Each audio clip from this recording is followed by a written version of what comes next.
আমি প্রতি বছরেই ডিসেম্বর মাসের দিকে ঘুরতে যাই। এই বছরও গিয়েছিলাম। এই বছর নতুন একটা জায়গা, নতুন না অবশ্য, জায়গাটা পুরনো, চট্টগ্রামের পতেঙ্গা, কিন্তু যাওয়ার রাস্তাটা ছিল নতুন। আসলে এটা আমাদের বাংলাদেশ সরকারের নতুন করা রাস্তা, বঙ্গবন্ধু টানেল।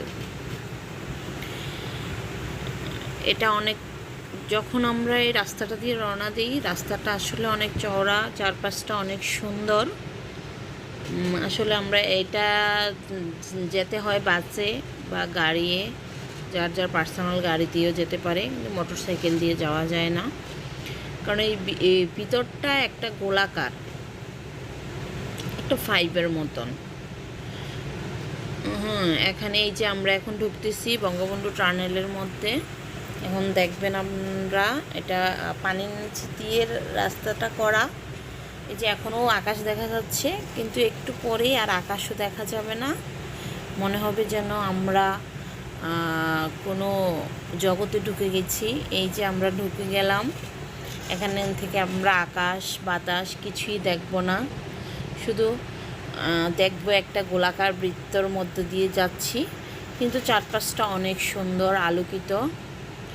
আসলে না দেখলে বোঝা যাবে না। আসলে এখানে অনেকে প্রথম যাবে, যারা মানে ভয় পেতে পারে বা মনে হইতে পারে নিঃশ্বাস নিতে পারতেছে না, আসলেই না, আসলেই জায়গাটা অনেক সুন্দর যেখান দিয়ে যাচ্ছি। আর আমরা এটা উপভোগ করতে করতে যাচ্ছিলাম, তাই এখানে কি দরজা জানলা যে কিছুই নাই সেটা আমরা বুঝতেই পারি নাই। এত সুন্দর করছে, মনেই হচ্ছিল না যে আমরা কোনো দমবন্ধ পরিবেশে আছি। আসলে এখানে অনেক স্পিডে যাচ্ছে, মোবাইল পুরাটা বের করা যাচ্ছে না, তাই পুরাটা যতটুকু পারছি এটা নিছি। তো সবাই একবার হলেও এটা ঘুরে আসবেন, ভালো লাগবে, একটা অন্যরকম ফিলিংস হবে। হয়তো বা এই বাংলাদেশের মধ্যে এই প্রথম কেউ এরকম দরজা জানালা আকাশ দেখা ছাড়া রোডে চলাচল করতে দেখবেন। আসলে এটা খুবই সুন্দর। আর আমরা আগে অনেক ঘুরে অনেক কষ্ট করে পতেঙ্গাতে যেতাম, এখন চট্টগ্রাম গিয়ে বঙ্গবন্ধু টানেল দিয়ে মাত্রই 5 কি 6 মিনিটই আমরা। আসলে আমরা যখন ব্যাক করতেছিলাম পতেঙ্গা থেকে, তখন আমি বাসের সামনের সিটে সিট পাই নাই, একদম পেছনে বসছি, যাতে তা একটু এটা ভিডিও করে আপনাদেরকে দেখাতে পারি। একবারে সামনে বসলে হয়তো আর একটু ভালো করে সামনে দেখানো যেত।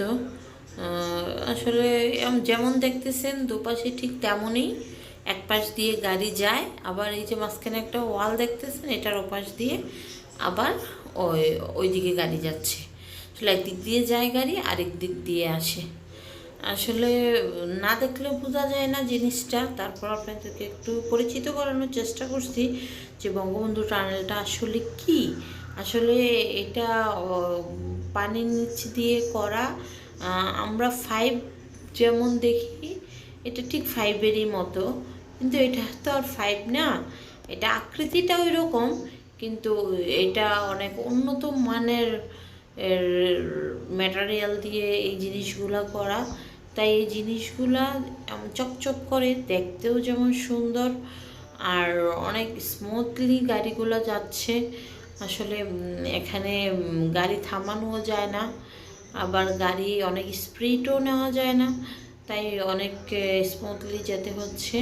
আর সবাই যাতে এটা দেখতে পারে সেই ব্যবস্থাও করে দেওয়া হয়েছে। আসলে ওই যে অনেকেই, যে আমার ছেলে, হ্যাঁ, ও মানে দেখতেছে, আসলে দেখতেই সুন্দর লাগতেছে। সবচেয়ে বড় কথা হলো, মানে আমরা যখন একটা নতুন কিছু দেখি বা নতুন কিছুর কথা শুনি, এটা দেখার প্রতি আকর্ষণ যাকে, আসলে এটা যেমনই হোক না কেন আমরা ওইটাকে দেখতে চাই, এটার প্রতি অনেক আকাঙ্ক্ষা থাকে। তাই সেই আকাঙ্ক্ষা পূরণ করার জন্য গিয়েছিলাম পতেঙ্গাতে বঙ্গবন্ধু টানেল দিয়ে। আসলে এই রোডটা অনেক সুন্দর। এই যে আমরা বের হয়ে যাচ্ছি টানেলের ভেতর থেকে আস্তে আস্তে আকাশ দেখতে পাচ্ছেন আপনারা আলোকিত। এটা হচ্ছে আমাদের সূর্যের আলোয় আলোকিত, আর এতক্ষণ ছিলাম আমরা কৃত্রিম আলোয় আলোকিত। আসলে এই যে রুটগুলো একদম বাইরের দেশের রুটগুলো যেরকম থাকে এরকম রুট আসলে আমাদের বাংলাদেশের প্রতিটা জেলায় প্রতিটা রুট যদি এরকম হতো তাহলে দেখতে আরও সুন্দর লাগতো। মানুষ অ্যাক্সিডেন্ট কম করতো, মানুষের দৈনন্দিন যাতায়াত ব্যবস্থার আরও উন্নতি হতো। আশা করি আস্তে আস্তে আমাদের সরকার আমাদের রাস্তাঘাটকে এইভাবেই চওড়া আর অনেক সুন্দর করে গড়ে তুলবে। তাহলে আর প্রতি ক্ষণে ক্ষণে যে অ্যাক্সিডেন্টগুলো হয়, মানুষ যে প্রাণ দিতে হচ্ছে সে প্রাণ আর যাবে না। হয়তো আল্লাহর রহমতে সেই প্রাণটা বেঁচে যাবে। আসলে মৃত্যু তো আল্লাহ হাতে, আর বাকিটা আপনারাই যে দেখে আসবেন। আজকের মতো বিদায়।